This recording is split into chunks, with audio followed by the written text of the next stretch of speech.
more than 1,000 games released on Steam every single month, which is a lot. More than anyone could even try to play. It's great that we're living in a time where making games is easier than ever, and anyone who actually wants to make a game could do it. But it's not so great that the people who put effort into making something they're passionate about are often drowned out by endless ripoffs, low-effort content farm games, and AI-generated assets. So today, we're going to dig through all that dirt to find some hidden gems. If you want to see more videos like this one, subscribe. I'd love to make a series where I play a bunch of brand new indie games every month or something. I found 3 demos that were just released today, and I think they're pretty cool. This is Sunlit Kingdom, my new favorite tower defense game. I didn't understand it at first, but once I realized what you can do in this game, it blew my mind. At first, it just looked like a typical tower defense game with some charming 3D graphics. I put down a bunch of archers, and the goblins started coming, and it was looking pretty easy so far. At first, I assumed there were no upgrades in this game, since when I clicked on the archers, nothing happened. It's a demo after all, so I didn't think much of it. I just placed down a ton of archers, and things were going pretty well. But eventually, even with a massive army of archers, the goblins started getting through. See, I'd made the mistake of clicking on the archers while the enemy wave was coming, because during that time, you can't buy new units or upgrade the ones you have. You can only do that between rounds. And already, there's a lot of different upgrades. The first one I looked at was just a big attack speed steroid, which definitely helped a lot, but really wasn't a whole lot different from just placing down a ton of archers like I did before, so once again, the goblins got through. Here, I was pretty stuck. The other 2 units didn't seem to actually do anything, and even some of the archer upgrades apparently do between 0 and 0 damage. Clearly I'm missing something, right? I mean, I know there's a ton of combinations of units I could use, so maybe I'm just supposed to put down a bunch of different kinds of archers or something, but what about this? This ability scales on magic damage, and I don't have magic damage, so how do I...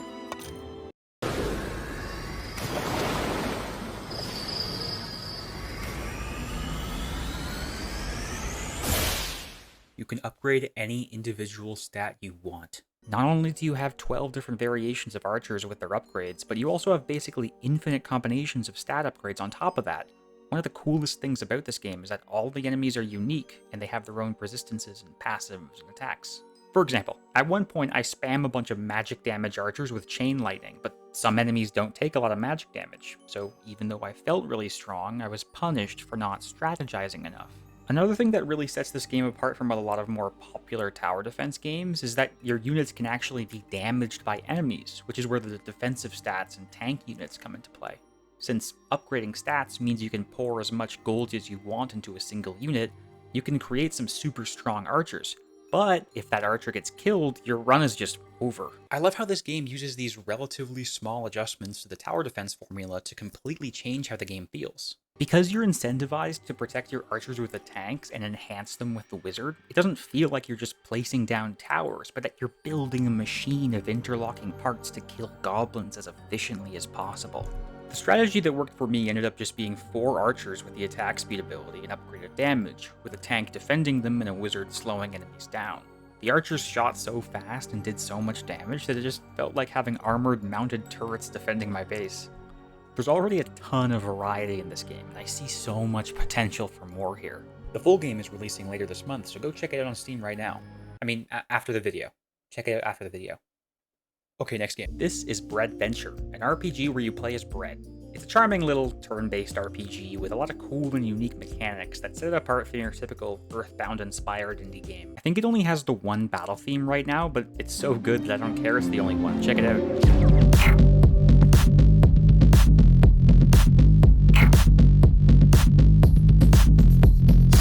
The demo is mostly about doing quests for people and collecting ingredients to cook food, which adds a new layer of strategy to your inventory management, since an item that could be good for healing you might be even more useful when you bake it into an apple pie or something.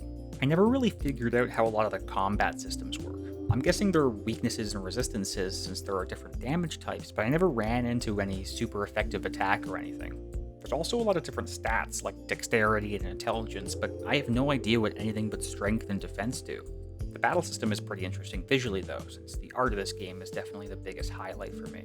Playing as Bread is pretty cool too. It reminds me of I Am Bread. You guys remember I Am Bread? I watched Jacksepticeye play that game 12 years ago.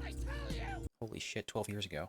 The main feature of this game, in both combat and for the quests, as you might expect, is food. You use food to heal and restore your mana, but also cook food with your goblin slave, I guess. I don't really want to think about that. It's really cool how many different ingredients there are, and how trying different things will naturally unlock recipes, like churning milk into cream and then cream into butter.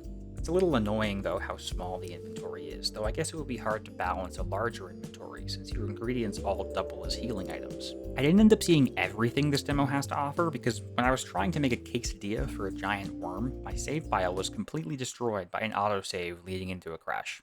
Anyway, go wishlist Breadventure on Steam, and leave a comment if you want me to play more bread games. This is Get Stoned, an incremental tower defense game. I didn't really want to look at incremental games for this video because I'd rather focus on some more creative and interesting games. And when I first saw Get Stoned on Steam, I thought it was just going to be another generic incremental game. Honestly though, I like incremental games. There's something about gradually getting faster and stronger in a game with minimal mechanics that's just so satisfying that it's hard to stop. I think Get Stoned really pushes that minimal mechanics thing to its limit, where every shape is as simple as it can be while still being recognizable. Like, yeah, those are definitely trees. They're literally just green triangles, but nothing makes me doubt how tree-like they are. The enemies are all just red squares, but that means the enemies contain their own health bars, no need for any extra user interface stuff. The game keeps things as simple as possible while still conveying what things are supposed to be. The difficulty scaling of this game is great. Even when you clear one level, the next level enemies are going to be just strong enough that you can't get far without needing more upgrades. I made it through the first two areas only using the default rock, but by the time I got to level 3, I really needed to start buying some other upgrades. The only thing an incremental game really needs is to be satisfying. And since I had fun just sitting in a level and grinding for more upgrades, I'd say it meets that requirement. I think my only issue with the game is the weird ammo system. You can choose to rotate through different rocks that have different effects, but I found that using one rock at a time typically felt better. I think a lot of the upgrades could use some work, especially since I saw no reason to use anything but the poison rock, but hey, that's what the demo's for. I also don't get the title of the game. Obviously, Getting Stoned is supposed to be a funny title with a double meaning, but the game itself only represents one of those meanings. For example, Getting Over It is a great title, because there's getting over it, as in getting over the obstacles in your way, and getting over it, as in moving on from something that makes you angry.